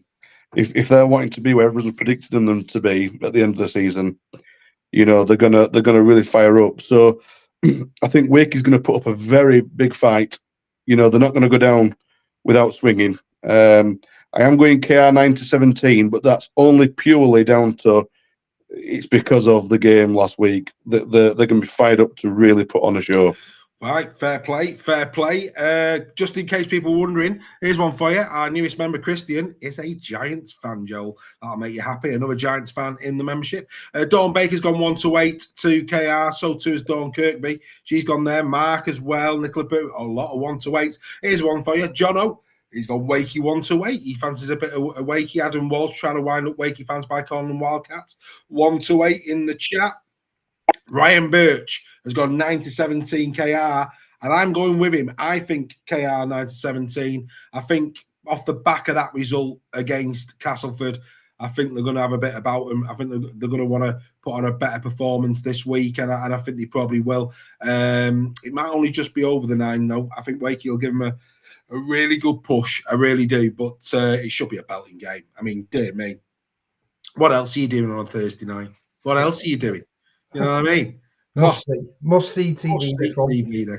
Must see TV. It's going to be an absolute belter.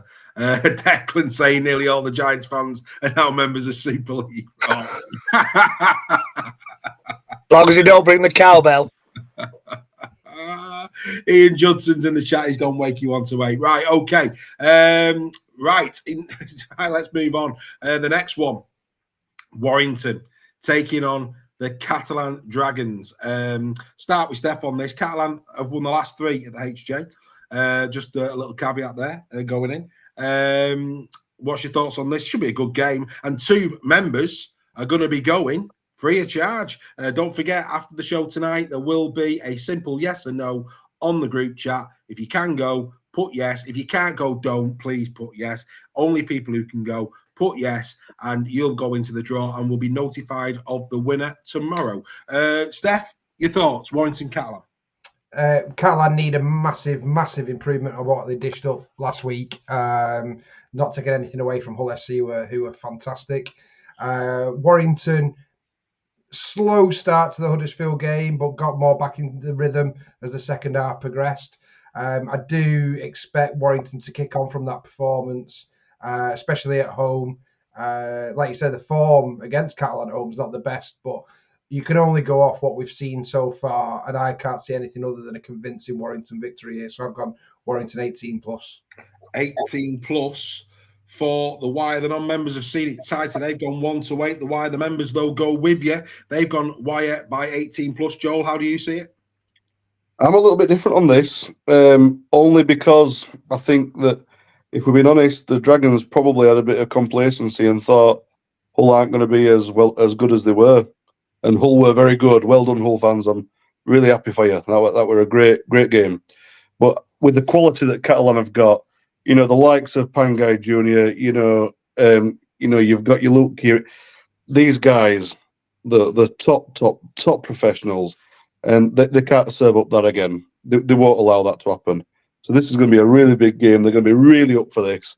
And I do see it a wire 1-8. If it is the 18 plus, then I fear for them for the rest of the season. But I see it at 1-8, hopefully. Yeah, Earl's gone 9-17. Your mate Earl, 9-17. He's gone. Greg, Warrington home under the floodlights this Friday night. Your thoughts? Yeah, Catalan love the Halliwell Jones. It's they always play well at Halliwell Jones. They had a stuttering performance last week. They won't be happy. They'll want to bounce back. Warrington, the first half against Huddersfield, were dominated and won't want that to happen again. And for parts of that second half, was second best as well. A bit of magic from Dufty. So I think Warrington 1-8. You're going 1-8. Yeah. The wire. Okay. Yeah.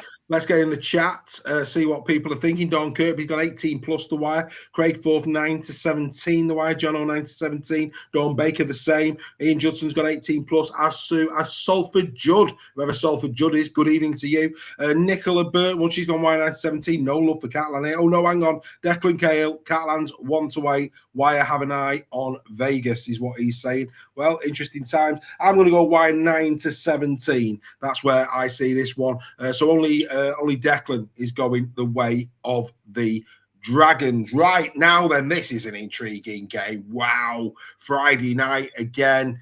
Oof. 8 o'clock. Can they do it again? What does FC? Can FC back up what was genuinely a very, very impressive night in Perpignan? It's going to be very interesting. We know that Wigan will want to strike back and quick. Joel, can FC do it? Well, looking at how they played this on the first round, yeah, absolutely they could. Very impressive, and I'm so glad when I can be wrong, and I hope you carry on playing as you have at FC. Though Wigan are not going to be happy with the result of round one. They've got high hopes. They've got massive expectations from the board right down through to the fans. So once again, similar vein to the KR game, I see it that it's going to be a Wigan 9-17, and that's not any disrespect to Hull FC at all. It's just they're going to be really, really, really up for this because they know that this is something that they need to win. Well, the non-members, they've gone 9-17. Wigan, the members have gone 9-17. Wigan, what say you, Greg? I agree. Wigan 9-17. No disrespect to Hull. What a great win. Based on what happened last season, they will have been delighted with that performance against Catalan. But I think Wigan will be hurt. Wigan will be wounded. Jay Field might have had a whisper in his ear. Pass. Just pass. All you have to do when somebody's outside you and there's acres of space, pass. So, yeah, I'm going 9-17 Wigan. Fair enough. Earl Crabtree, 9-17 Wigan. Steph? Yeah, well, it's really interesting that Hull FC's one of their only 3 victories last season came at home to Wigan, didn't it? And obviously Hull FC were a lot worse last season than what it appears they are this season. So, yeah, it's got all the makings of a potential banana skin again for Wigan. It's going to be interesting to see how Hull FC will deal with a team like Wigan rather than what was produced by Catalan. I think it's going to be a completely different prospect for them this week. I do expect it to be quite close first half, but I think Wigan will just have enough to maybe go a couple of scores clear towards the end. But it could go anyway. This one, it's like I say, it's still very early, isn't it? So we are just making these predictions based on what we've seen. But I think Wigan will just have enough, and they'll go 9-17. But I don't think I think it'll be the lower end of that, not the higher end, but 9-17. Right, okie dokie. Dawn Baker says Wigan will bounce back. Paul Fail, Wigan 1-8, 9-17. Nige Bennett, good evening, Nige. Ian Judson, Hull FC 18, Wigan 10 is what he's going. That's there you go, on the nose. Hull to regain their usual form, Wigan by 40, says Will Webster. Who'd have thought he was a KR fan, eh? Debbie Hasty, Wigan 9-17. Adam Walsh Pies by 20 plus. Nicola Burton won 9-17. Wigan. Ryan Birch going 1-8 Wigan. More love for Wigan than there is Hull FC. There's a couple in there. Declan Cale again. He's got FC 1-8 because, again, like Wire, one eye on Vegas, he's saying. So he's seen both Warrington and Wigan coming a cropper this week, which is interesting. Matty Peters never won a Super League game at the MKM Stadium, says Ian. He's on one. Fantastic. Wigan 60 plus, says Carl. Another KR fan. I'm going to go 9-17 Wigan. I think Wigan. I think had Wigan have won last week, who knows is what I'd have said. But I think the fact that they've lost that, forget Vegas. Matty Pete will not, under no circumstances, is Matt Pete going to go to Vegas with 2 losses. No chance. Not happening. He is going to be all over that team this week. How good it would be for the league, though, if they did? Oh, absolutely. I mean, and don't get me wrong, if Hull FC play as well as they did at Catalan, Wigan are in for a really, really tough night, and it could go the other way. I'm not disrespecting FC, but, you know, we're talking pedigree, we're talking quadruple winners, we're talking what happened last year, we're talking a settled team in Wigan. Springs and summers. Wigan didn't play bad against Leigh. That's the other thing. Wigan played well. Correct. So that's the other thing to just say on that one as well, isn't it? Absolutely. No, I couldn't agree with you more. Wigan, mate, both Leigh and Wigan come out of that with great plaudits. Yeah. Wigan weren't poor. Wigan were great. Both of them were great. So completely agree with you, mate. Completely and utterly agree with you. It's going to be a fascinating game. Friday night, 8 o'clock, live on Sky. Right. Tough one, this. Well, is it? I mean, I think we've got to presume that it's status quo. Yeah. Haven't we?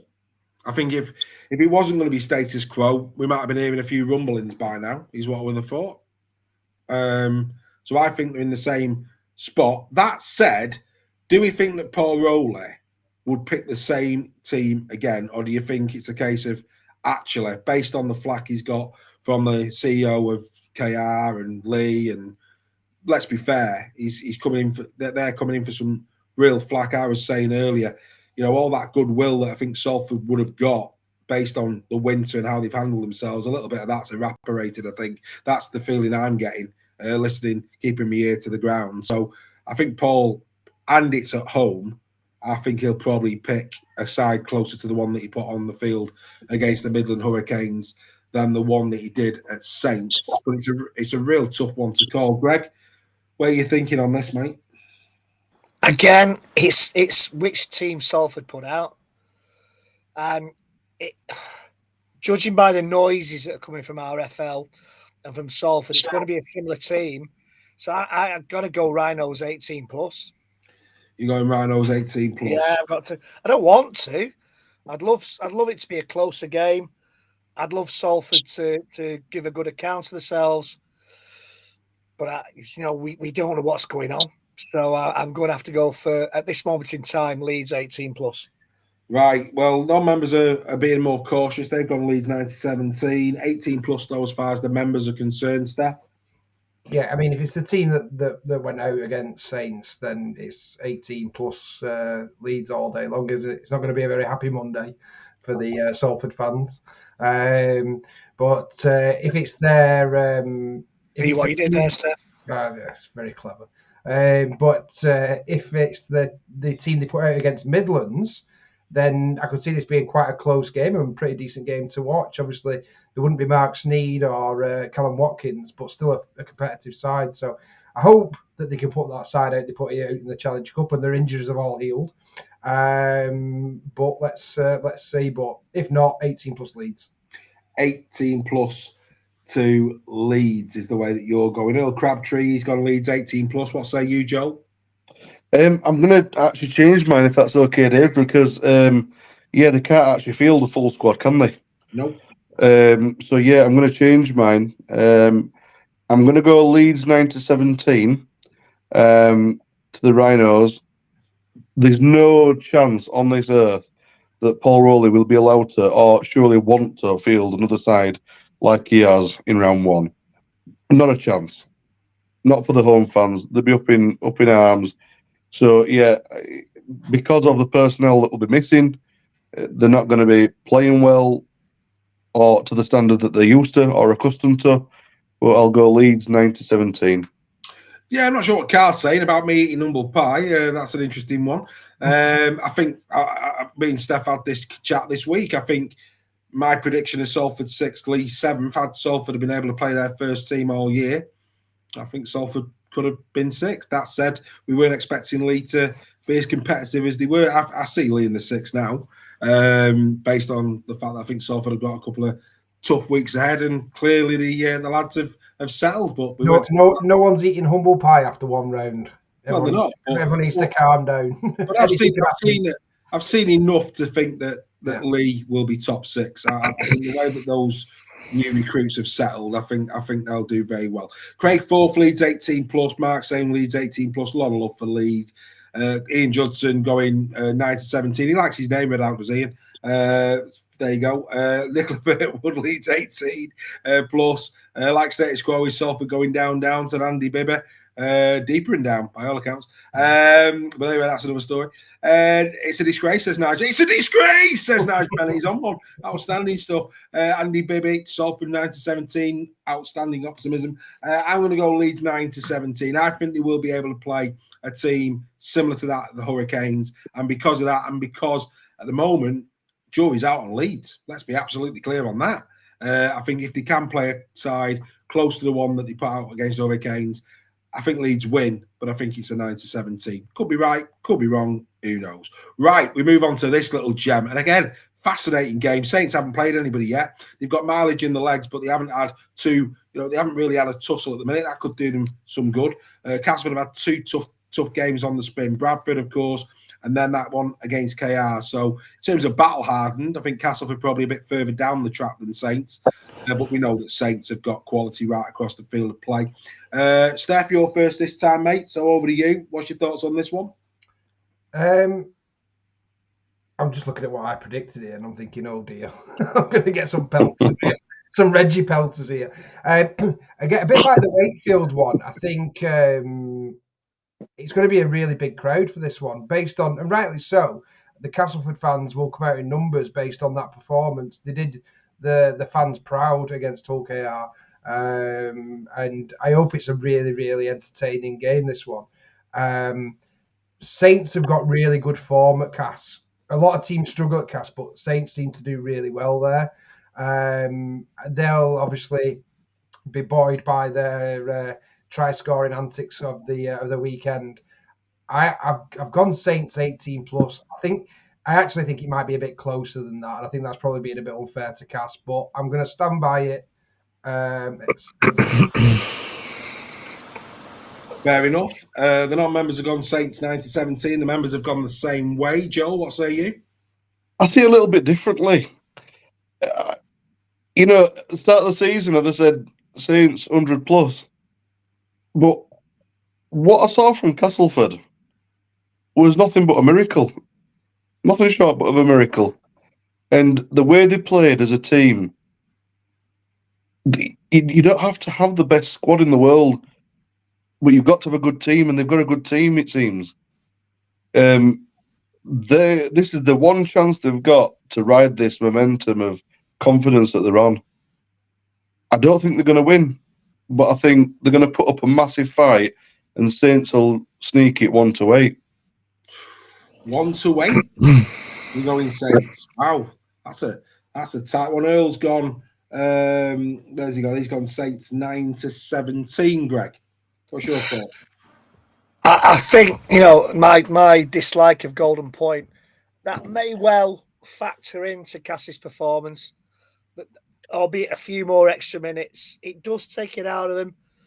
They'll be deflated by the defeat because they were the better team for large parts of that game. They've got to keep the confidence up. Saints had, let's face it, a relatively easy tie on Saturday. And I think Saints will take their confidence and bring it into this game. I think it'd be close, and it'd be close for about 55 minutes. But I think Saints will just get the edge and win 9 to 17. Well, Craig Forfeit and Judson going the same way as you. A lot of love for Cass, 1-8. Dawn Kirkby, Mark Hill, he's gone 1-8 as well. Debbie Hasty, as a Cass fan, has gone 1-8. Hopefully, she's going to be wearing a Super League Raw Tour T-shirt for the occasion. I'm sure she will do. Dawn Baker, Cass 1-8. Nige Bennett, Tigers 1-8. So Cass getting a lot of love, won a lot of friends with that performance at Craven Park. Neil Monaghan, Saints 1-8. Interesting. I mean, like I say, a lot of people. Nick Burtonwood's gone Cass 1-8. So yeah, a lot in the chat. Going the way of Cass there. I'm going Saints. Sorry, Castelford. I'm going to go Saints 18 plus. I am. I think the fact that they'll have energy in the legs. What that did for them against Salford was it allowed them to their attacking shapes to just get a little bit of cohesion in attacking ways. If you go and put 80 odd on somebody, you've had a good day at the office going forward. And I know they didn't play anyone, but as a training exercise, more competitive than perhaps playing a training game. I think they'll be in good shape. I really, really do. And I hope I'm wrong. I've got a soft spot for Cass. Love Castleford, mate. I don't know why. I just do. I've always had a soft spot for him. But I just think Saints will be too strong on the day. Tickets for the Cass game are 3 for £30 or 5 for £50 for season ticket holders. Whilst we've got time, Martin Jepson out on social media today telling Castleford fans to buy the tickets. Castleford fans will buy the tickets regardless, whilst he's still doing his due diligence. Anybody got any views on that? Well, Cass, they tend to get really good support, don't they? Yeah, they do.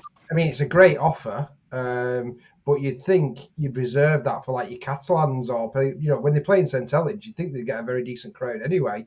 I mean, it's great that they're doing it, and I hope they sell it out by putting that offer on. But normally, it's for your lower end or your ones where you're not getting many away support. You put that kind of offer on for, so it's a bit surprising for me that because Cass fans are great. For me, I think it's not a worry about not getting the fans there. I think it's more of they were just so shocked by the way they played at the weekend. They're just thinking, man, we need to ride this crest on this wave we're on. Let's drum for as much support, because if they can we've all been there, haven't we, to the jungle. The fans are on you. They are loud. Yeah. If they can pack that stadium out, wow, unbelievable. That's going to be a tough one for Saints. That'll be a 14th player on the pitch. Well, and it's a Saturday night as well, so Saints fans should travel. Well, you'd hope so. You'd hope so. You'd hope they'd travel, Saints fans. Yeah, Andy Bibby in the chat saying, how's playing children good training for Saints? Beats a tackle bag, mate. If you go and watch how rugby league players train, even though that was, not even a contest, Salford lads were playing. They were trying.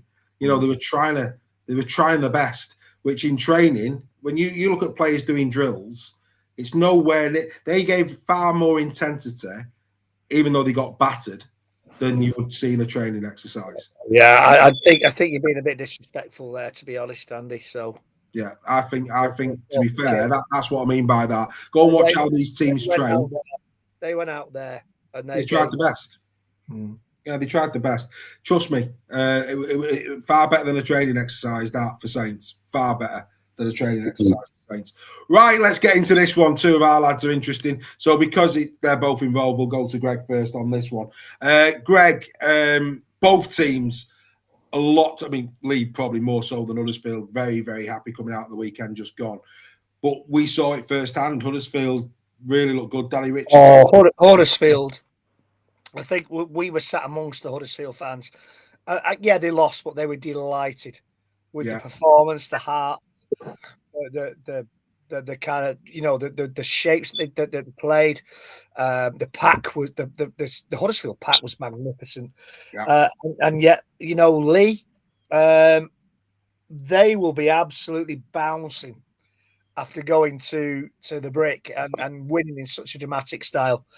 I'm going to say that the kind of the payover from last week will benefit Leigh more. It was more of a solid hit out. It was more of kind of that they had a real test, Leigh. And I've gone that Leigh will win 9-17, and that's no disrespect to Huddersfield because I thought they played really well. I just think that Leigh will be on that crest of a wave. And Huddersfield, as well as he played, and Joe will probably give me pelters for this, but, Huddersfield could have won that game on Sunday. They might be a bit deflated that they didn't. And I'm going to go for Leigh 9-17. Well, the non-members have gone the same way, as to have the members. Steph, did you see enough in Huddersfield for you to be concerned going into this game at the LSV on Sunday?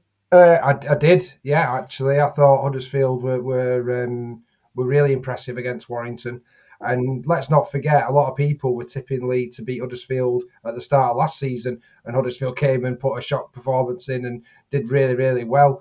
I'm expecting similar on Sunday as well. I think it's going to be a really good contest, this. I think it should be a bit better for the hundreds of thousands turning in on BBC. They should get a bit of a better game this week, hopefully, on that one.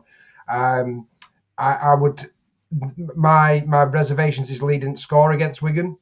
So we need to see that more attacking shape from Leigh and see if we can break down Huddersfield's defence, which was, especially in that first half, was very impressive against Warrington, even with the talented players that Warrington had. So I don't think it's going to be a blowout. I have gone Leigh 9-17. I think, again, it'll be at the closer end of that 9-17. But I wouldn't be surprised if Huddersfield came and turned us over.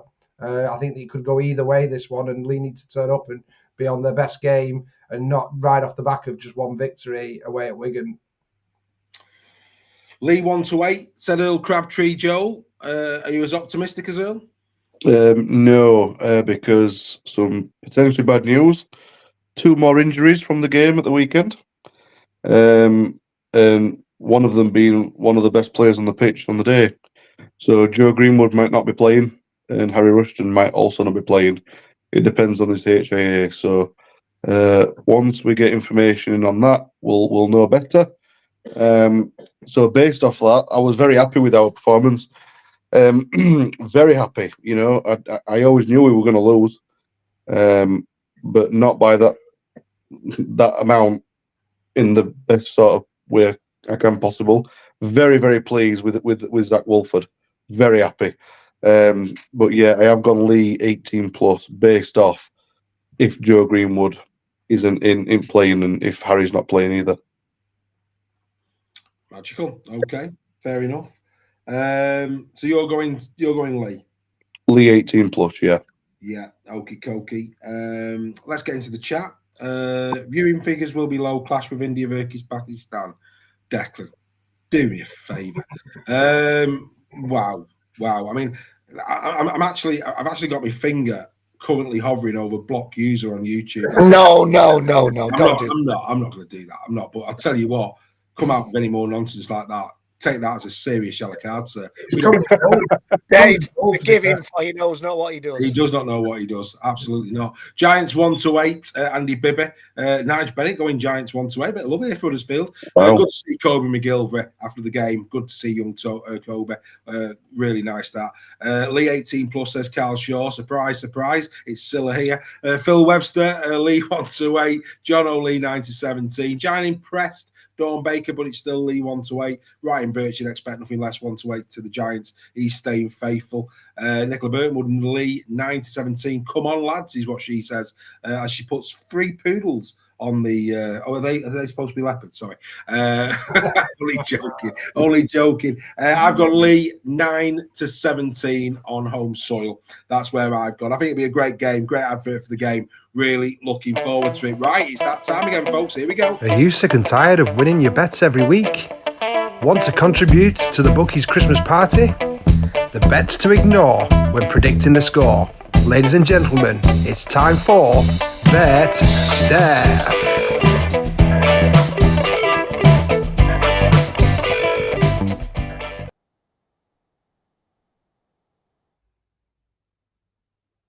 Oh, am I on? Melting. So this week's handicaps betting. I've gone for Leigh with the plus 14.5. Is that right, Leigh? Plus 14. No, that's last week's. That we're doing last week's. Dave. Oh, he must have gone. Yeah, right. So this was last week's bet. So the Leigh plus 14.5, that one came in. Catalan Dragons minus 10.5 didn't. Oh, hang on. There we go. Right. We're going on this week's one now. Right. So I have gone this week for Wakefield plus 9.5. So although I went Hull KR 1 to 8, I think the plus 9.5 might just be too much on the handicap. So that's why I picked Wakefield with that one. Wigan minus 11.5. I think they'll have just enough to beat that on the handicap. So I think they'll get a couple more tries and conversions than Hull FC. Warrington, again, I've gone for them 18 plus, so I took Warrington minus 13.5. Saints, again, I think based on last week, their attacking shape is going to be really good. I think they're going to put some points on the board at Castelford, so I've gone Saints to recover that handicap of minus 14.5. And Leigh just about to edge out the handicap against Huddersfield as well, minus 12.5. I think we might have just enough to get over that one. So yes, that's the handicap bets for this week. If you put £1 on this one, it'll return 23.61. So yes, but you know what that means. You lose the pound, Steph, or you could lose the pound. I was going to say, if you bet £1, Dave, you lose £1. Absolutely. As last week proved there. Completely threw me bringing up last week's one there. I thought I did a bet, Leigh. Yeah, the Salford one did you last year. Yeah, last week we'll let you off with that. Good times. So yeah, of course, Bet Steph back, and of course, if you watch the captain's run, so look, guys, there's a lot of you watching. There's a lot of you that are not members. Our members tomorrow night will be together for the social club on a Wednesday, where our members do this. They get on a big screen together and they just have a good chat about rugby league for an hour, and it's been very well received indeed. Make sure you pop into that tomorrow night, the members. Please watch the tutorials on the website and on the app. You can get to all of the shows by going onto the website, going into your members area and just pressing a button. Somebody else has just scanned the QR code. Marvellous. You really want to be a part of this. On Thursday, 6 p.m, Thursday, or 2 hours before kickoff, is the captain's run. The Super League Raw team looking in a bit more detail at the games that are coming up over the weekend and giving you a little bit of a flavour of our thoughts in more detail than what you've just seen there when we do our predictions. Over the weekend, of course, In the Sheds is back. All 6 coming this weekend. Apologies, like I say, for last week. The Final Whistle podcast is being recorded on Sunday at 8 p.m. And we had to bring it forward because we were at Huddersfield this week. That is now set in stone. 8 p.m. Members are invited. 6 again members get, of course, 6 invitations a year. Team Talk members come to every one. We really want your input on that this year. That's being recorded at 8 o'clock. Again, the link is in your member area. You don't have to do anything. Go to your member area, press the link, you're straight there. Of course, we will be back for Round Unpacked on Monday. That went down a storm. A brilliant new show for this year. And of course, we're back at 8 p.m. next week. 7 days of rugby league. And of course, the group chats are open 24/7.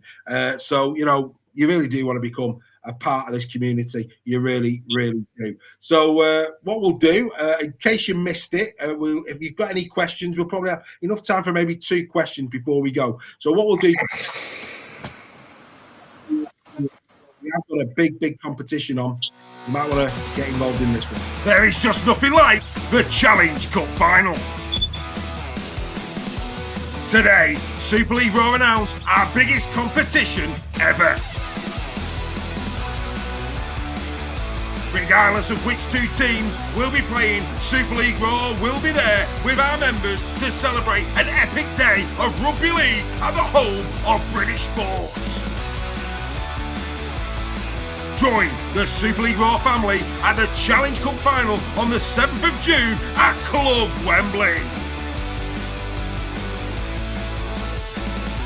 All members are automatically included as per their membership. But if you want your chance of being at Club Wembley on the 7th of June 2025, then get over to our website where tickets are just £2 to enter this prize draw. And perhaps the best news is that you will be supporting Grassroots Rugby League through Super League Raw in 2025. So don't hesitate. Buy your ticket now, support local rugby league, and maybe we will see you at the Challenge Cup final in Club Wembley. Super League Raw, it just keeps getting better.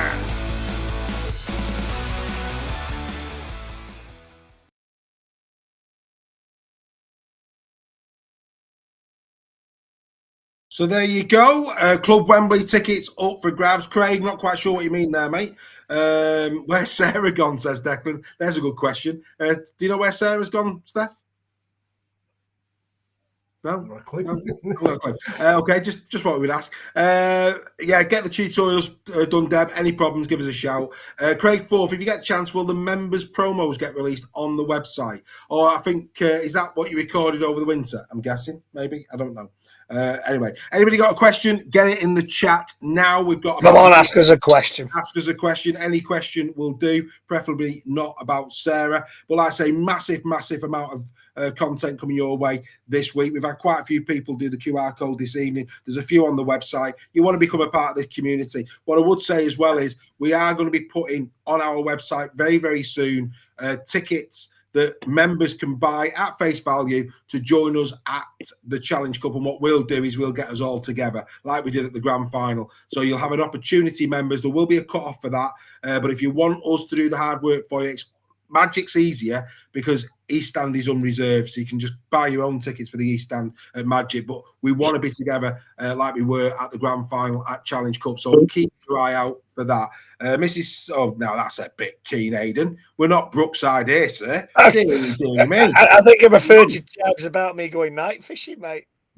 Yeah, unbelievable. But look, bottom line is Super League's back. I don't like we're getting many questions here. So what we'll do is we'll move on at a pace. We're not going to over egg the pudding. We don't do that here at Super League Raw. Bongers Bingo. Don't forget, Bongers Bingo is being put on by the Warrington Wolves. That looks like it's going to be a really good night indeed. What's that? What are your thoughts on any changes to your top 6 choices?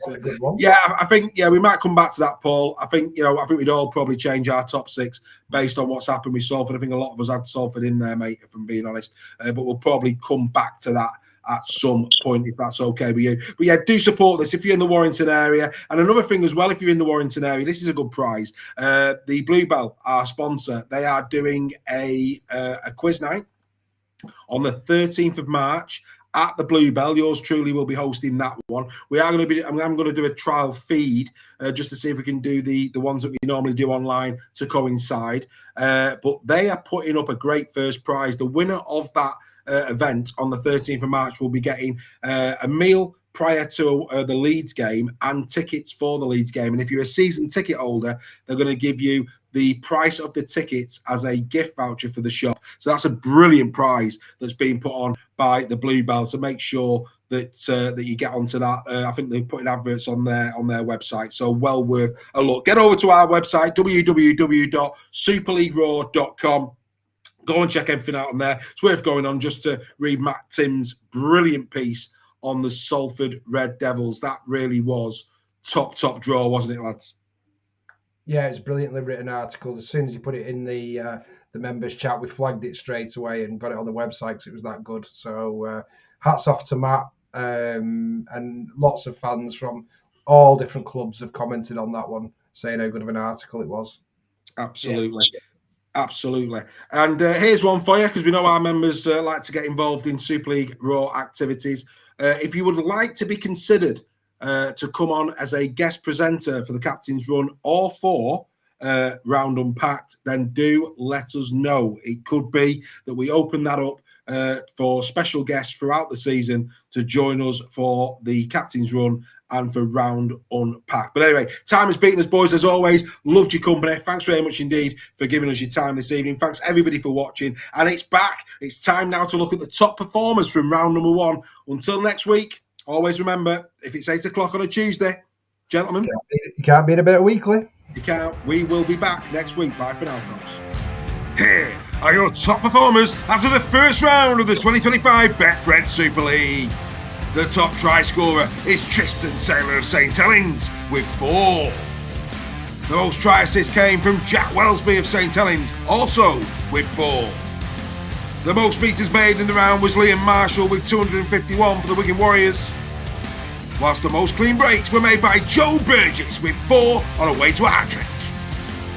The top tackler was Luke Thompson with 57 against Leigh Leopards, whilst the top tackle buster was the returning Lewis Murphy of St Helens with 14. The most hard beaters down the middle, you've got to be a prop forward, second row loose forward in this one, is Alex Walmsley with 215. The most offloads came from Tavita Pangai Jr. of the Catalan Dragons with 5, whilst the most goals came from Mark Percival with 11. These are your top performers after the first round of the Betfred Super League.